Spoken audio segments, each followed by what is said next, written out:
And welcome back to the hot stage. We are talking WRC, the shakedown. Certain people were in a bit of trouble. Hankook is crying about his tyres.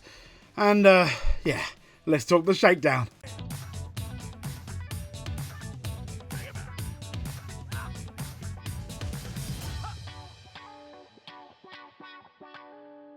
As you can see, WRC Chile is now about to start. We've had the shakedown. We're recording this just before the opening ceremony, so to speak.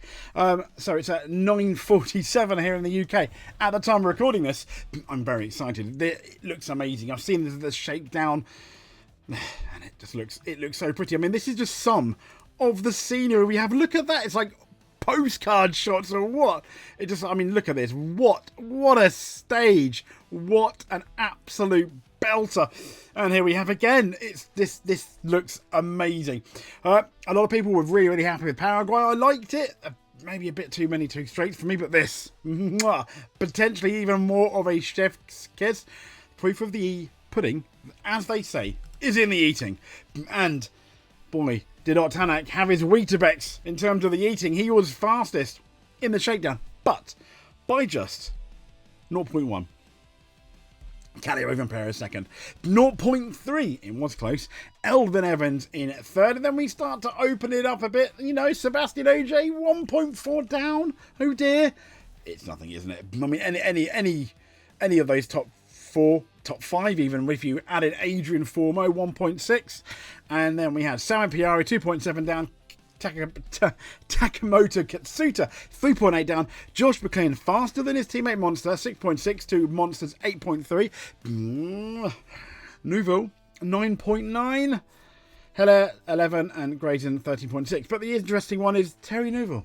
Why was he 9.9 seconds down? We'll get to that bit in a second. There is a reason.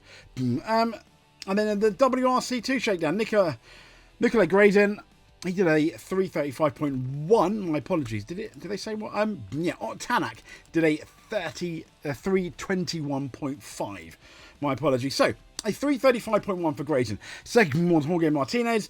Third was Gus Greensmith. Jan Serlins in fourth. Fabrizio Zaldivar in fifth. And my favourite, I've got to be biased. I'm sorry. The man, is he the man though that's going to win WRC this season? His favourite, I think it's his. I don't want to say it's his to lose, but it is a bit. So Oliver Solberg in sixth, and then we've got seventh Lindholm. I'm terrible with names. Apologies. Russell in eighth, Rossell in ninth, Dominiquez in 10th, Heller in 11th, and Skun CO in 12th. So not bad going there. Now, this is what happened to Tanak from AG Rally on Facebook. Oh, yeah, look at it. Oh, I mean, luckily, he spins around. I mean, this is... That's why he's slowest. And then he goes. Woohoo! Terry Neuville, sorry. No, did I say Tanak? I'm so sorry. This is what happened to Terry Neuville. And then he's off with a bit of embarrassment. Let's see how it happened again. Oh, okay. I see what happened. Let's try and get it a bit. So he basically came around the corner and he hit, obviously, the side, the side of the hill where the spectators are. Let's have a look at it again. Okay, he's just about to do it. He's coming round, and there he hits it here.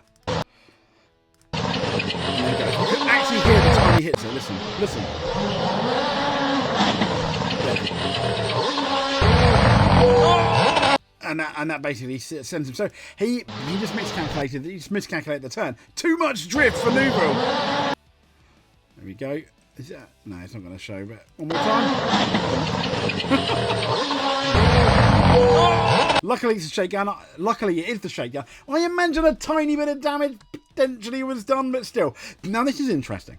Why are we showing this? Well, Dirtfish, you really don't want to be a road sweep in Chile. Rally Chile has never been won from higher than third in the Friday running order. Who were that? Well, that's Rovanpera, Evans and Tanak in 2024. 23, yeah, the Friday running order was Tanak, Neuville and Evans. 2019 was Tanak, Ogier and Loeb. That's interesting, isn't it? And Dirtfish is saying you really don't want to be a road sweeper in Chile. Rally Chile has never been won from higher than third in the Friday running order. Wow. Moving on, now let's talk about Hankook tyres. Adds soft tyres to Rally Chile choice amid these weather concerns. We'll get into the Dirtfish article in a second. So we've got hard, which is the first choice. Soft, I believe these are the and max quantity, not the stages, the maximum they have. So let's have a look then at the article. Why Hankook has changed the Chile allocation, not once but twice. And it's talking about Rally 1 crews can now select up to 20 soft compound tyres, a figure increased from the usual 8 to 12. And Hankook has increased the number of soft tyres available at Rally Chile for a second time. Hankook's hard compound has been nominated as the prime tyre for this 11th round, meaning up to 20 of those are available. Now, usually, the article says, drivers can only take a maximum of 12 option tyres, which this weekend is the soft, but that allocation was initially increased to 16 and has now been up to 20 due to concerns potentially wet stages. They're not going to favour the hard tyres. Soft, so are soft the compound, they heat up quicker and they have more grip, albeit they don't last as long. And that means Rally 1 tyres could end up using more of the option soft tyre than the prime hard compound, with a maximum quantity of 28 tyres available per rally weekend. Now, explaining why Hankook has altered the allocation, not once but twice, they basically said, this is us trying to do whatever we can to support the request from the manufacturers. We already had made an increase from the standard 8 to 12 to 16, but then we had a discussion in Chile. I think the last couple of days of the recce with the heavy rain and low temperatures, there was a little bit of concern that if there's a really fully wet rally for the entire event, they very much would like to run the soft. Fair enough. I mean, you can't really argue. And for us also, it's our first year. We want to make sure that we're supporting the manufacturers as much as possible. And the FIA is going to be in the same position as well. Generally speaking, he said, as long as everyone agrees, then we're happy to support. Oh, look at that. If only Formula 1 was that simple. And so it was a request from one of the manufacturers. It was unanimously agreed that they would support, and we were able to do it. And so we're happy to do that.